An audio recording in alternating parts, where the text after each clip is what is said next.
अभिवादन स्वीकार कीजिए ब्रजेश मिश्रा का और आप देखना शुरू कर चुके हैं द डिबेट। बहनों भाइयों, साउथ के एक राज्य कर्नाटका में आज चुनाव प्रचार समाप्त हो गया। इतने दिन से हम लोग भी देख रहे थे कि कर्नाटक में क्या चल रहा है और मैंने ये निश्चय किया था कि जिस दिन प्रचार कार्य समाप्त होगा उस दिन कर्नाटका की डिबेट आपके साथ आयोजित करेंगे और कर्नाटक में इस बार क्या होने जा रहा है इसके बारे में खुली चर्चा करेंगे। अब जब चुनाव प्रचार समाप्त हो गया है और शनिवार को वोटिंग होने जा रही है 10 तारीख को, उस दिन तय होगा कि कर्नाटका पर कौन राज करने जा रहा है। 10 तारीख को वोटिंग होनी जा रही, क्षमा कीजिएगा, और उसी दिन लॉक हो जाएगा और 13 को परिणाम आने वाले हैं। तो कर्नाटक के मसले पर हम एक विस्तृत परिचर्चा आयोजित करने जा रहे हैं।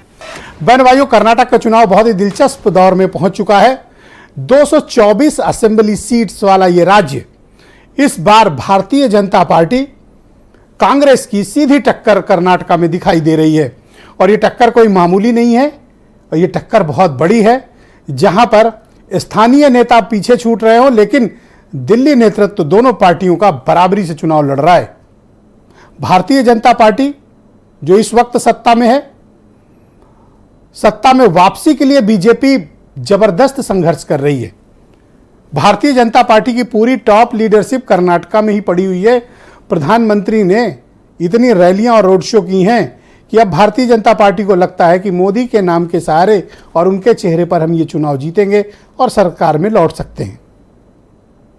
भारतीय जनता पार्टी ने कुछ इश्यूज बनाने की कोशिश की। अब वो सत्तारूढ़ दल हैं तो उनके सामने मुद्दे भी बहुत ज़्यादा ऐसे नहीं हो सकते हैं जो विपक्षी दल उठा सकते हैं।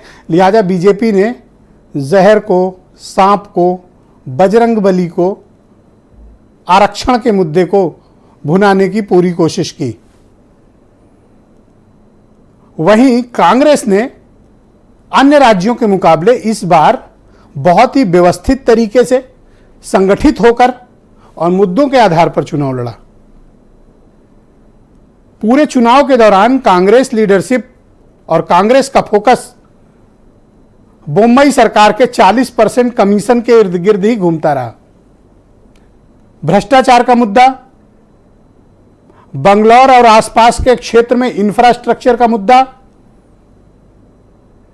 सेंट्रल कर्नाटका की समस्याएं, कोस्टल कर्नाटका की समस्याएं, हैदराबाद कर्नाटक के इश्यूज और मैसूर कर्नाटक के इश्यूज और मुंबई कर्नाटका के इश्यूज, ये बहुत कॉम्प्लिकेटेड होते जा रहे हैं। बीजेपी को बहुत कड़ी चुनौती का सामना कर्नाटका में करना पड़ रहा है। अभी तक जितने सर्वे आए हैं, जितनी भी ओपिनियन पोल्स आई हैं, अधिकांश में, बल्कि करीब करीब सब में कांग्रेस वहां पर लीडिंग पोजीशन में है और सरकार बनाने की स्थिति में है, ऐसा ओपिनियन पोल प्रेडिक्ट कर रहे हैं। लेकिन बहनों भाइयों, क्या मुद्दे हैं कर्नाटक के और किन मुद्दों पर लड़ रहा है कर्नाटक चुनाव? क्या राष्ट्रीयता के विषय पे, राष्ट्रवाद पे, सांप्रदायिकता पे या जेन्युइन इशू पे कर्नाटक चुनाव लड़ रहा है? इस बार कर्नाटक का बड़ा एसिड टेस्ट है। एक और किंग मेकर पार्टी है वहां पे, जनता दल सेक्युलर, देवेगौड़ा की पार्टी। ये बहुत कमाल की पार्टी है। कब किसके साथ ये कहां चले जाएं इनका भी कोई ठिकाना नहीं रहता। हो सकता है कि अगर हंग असेंबली की स्थिति में आए तो मैं आज इस बात को प्रेडिक्ट कर रहा हूं कि जेडीएस किंग मेकर की भूमिका में होगी। हो सकता है किंग भी बन जाए। बीजेपी कांग्रेस को रोकने के लिए जेडीएस का इस्तेमाल कर सकती है और कांग्रेस भी बीजेपी को रोकने के लिए जेडीएस का इस्तेमाल कर सकती है। तय होगा कि किसके पास नंबर्स क्या है। लेकिन बहनों भाइयों, कर्नाटक के मुद्दे बड़े स्पष्ट हैं। यह पूरा चुनाव आसपास आपने देखा होगा, भ्रष्टाचार के मामले पर, गरीबी के मामले पर, बेरोजगारी के मामले पर, सरकार के परफॉर्मेंस को लेकर और ये 40% कमीशन के जो आरोप थे, ये एक बड़ा मुद्दा रहा। बीजेपी जहां पर घिरी वो है क्षेत्रीय नेतृत्व। येदियुरप्पा 75 साल की उम्र की वजह से उनको मुख्यमंत्री पद से हटना पड़ा। लिंगायत समाज बहुत ताकतवर कम्युनिटी, एक ऐसी कम्युनिटी जो क्लोज डोर रहती है और जो एक नाके से गुजरती है, यानी उनके वोटिंग पैटर्न हमेशा एक रहे हैं। और लिंगायत समाज ये तय करता है कि कर्नाटक में हुकूमत किसकी हो। उस समाज के जो सबसे बड़े नेता येदियुरप्पा वो घर बिठा दिए गए। अभी 6 महीने पहले उनको सेंट्रल पार्लियामेंट बोर्ड में बीजेपी ने सम्मिलित किया और उनको कैंपेन भी लीड करने को दिया, लेकिन मोमेंटम इसलिए नहीं बना पाए क्योंकि अगर जीत के आते हैं तो वो तो मुख्यमंत्री बनेंगे नहीं, क्योंकि वो तो ऑलरेडी पद छोड़ चुके हैं। मुंबई के ऊपर भ्रष्टाचार के इतने आरोप हैं कि बीजेपी ने खुद उनको बैक बेंच पे कर दिया है। तो वहां जगदीश शेट्टर पार्टी छोड़कर चले गए हैं। तो बीजेपी के पास वहां पर क्षेत्रीय नेतृत्व में वो करिश्माई लीडरशिप नहीं है जो साउथ के लोगों को बीजेपी से डायरेक्ट कनेक्ट करे।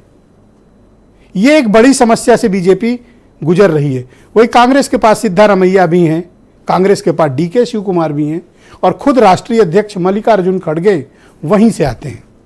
जेडीएस के पास अपनी सिर्फ स्थानीय लीडरशिप ही है। इस मामले में बीजेपी को थोड़ा पीछे हटना पड़ रहा है। और वहीं सेंट्रल बेंगलोर में और खासतौर पर बेंगलोर शहर के आसपास का इंफ्रास्ट्रक्चर और वहां लगने वाला ट्रैफिक जाम बहनों भाइयों बहुत बड़ा मुद्दा है। और दूसरी बात, जैसे ही वोटिंग होगी उसके बाद वीकेंड शुरू होंगे, बहुत से लोग छुट्टियां लेकर निकल जाएंगे और पिछला अनुभव यह बताता है और रिकॉर्ड यह बताता है कि आधा बेंगलोर वोटिंग नहीं करता। 50% लोग छुट्टियों पर चले जाते हैं या अपने घर गांव चले जाते हैं। और इस बार तो वीकेंड भी आ रहा है, वोटिंग परसेंटेज बढ़ाना भी बड़ी चुनौती होगी, क्योंकि घूम फिर कर बेंगलोर और उसके आसपास के विधायक कभी बीजेपी से चुन के आ जाते हैं, कभी कांग्रेस से चुन के आ जाते हैं, कभी जेडीएस से चुन के आ जाते हैं। व्यक्ति वही हैं, पार्टियां कई बार बदलती रहती हैं। जनता भी आजिज है और इस बार वोटिंग न करने के भी बहाने बहुत से हैं। तो ये सब जो मुद्दे हैं बड़े कॉम्प्लिकेटेड हैं कर्नाटका के। तो इस बार बहुत कुछ तय होने वाला है कि वहां क्या होगा, कौन जीतेगा कर्नाटक और किसकी बाजी वहां पर लगने वाली है। कुछ स्टेटमेंट सुन लें, फिर आज की परिचर्चा है बड़ी दिलचस्प। बड़े टॉप गेस्ट बुलाया हूं, आज आपके साथ कर्नाटक पर चर्चा करेंगे।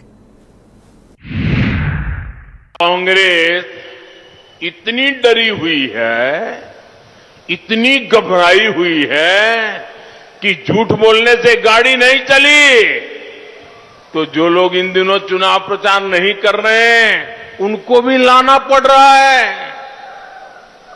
अब कांग्रेस के नेता अभी से एक दूसरे पर हार का ठिकरा फोड़ने लगे हैं। प्रधानमंत्री जी यहाँ आकर आतंकवादी सुरक्षा की बात कर रहे हैं। मैं उनको बताना चाहती हूँ कि यहाँ कर्नाटका में किसान आत्महत्या से आपको मालूम है कि हर रोज 5 किसान आत्महत्या से मर रहे हैं। यहां आतंक है तो महंगाई का आतंक है, बेरोजगारी का आतंक है। यहां 4 सालों में 6,487 किसानों ने आत्महत्या की है। तो बहनों भाइयों, 10 तारीख को कर्नाटक में वोट डाले जाएंगे। मेरे साथ मनीष शुक्ला भारतीय जनता पार्टी के प्रवक्ता हैं, उमा शंकर पांडे कांग्रेस के प्रवक्ता हैं,